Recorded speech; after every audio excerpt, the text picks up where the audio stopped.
labarin wani wanda ya kasance rayuwarsa yana sakaci da rayuwa. Ka tsaya, ka saurara. Wannan labari ne mai sosa rai, labarin mutum wanda ya gane gaskiya bayan lokaci ya ƙure. Akwai wani mutum mai suna Suleiman wanda ya shafe rayuwarsa cikin wasa da addini. Yakan ji ana kiran sallah amma sai ya ce shi fa ba zai yi sallah ba, ai yana da sauran lokaci a rayuwarsa.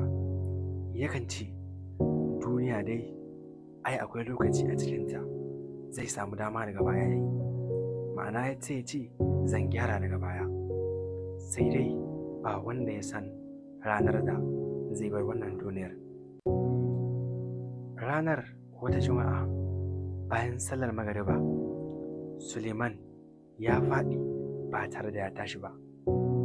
Mutane suka kawo shi asibiti amma rai ya riga ya fita. Haka ne tafiyarsa ta duniya, rayuwarsa ta duniya ta ƙare, ta zo ƙarshe. Da aka binne shi ya riga da ya bar duniya, kabari ya karɓe shi. A can cikin duhu sai ya ji muryoyi masu girgiza zuciya ana cewa, waye ubangijinka, menene addininka, wane ne annabinka? Ya kasa magana, zuciyarsa ta cika da tsoro.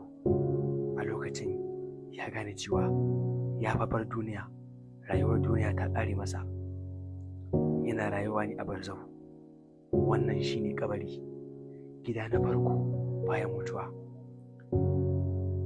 Idan rayuwarka ta kasance cikin sakaci, idan rayuwarka ta kasance cikin sallah da tuba, kabari zai zama wurin hutawa.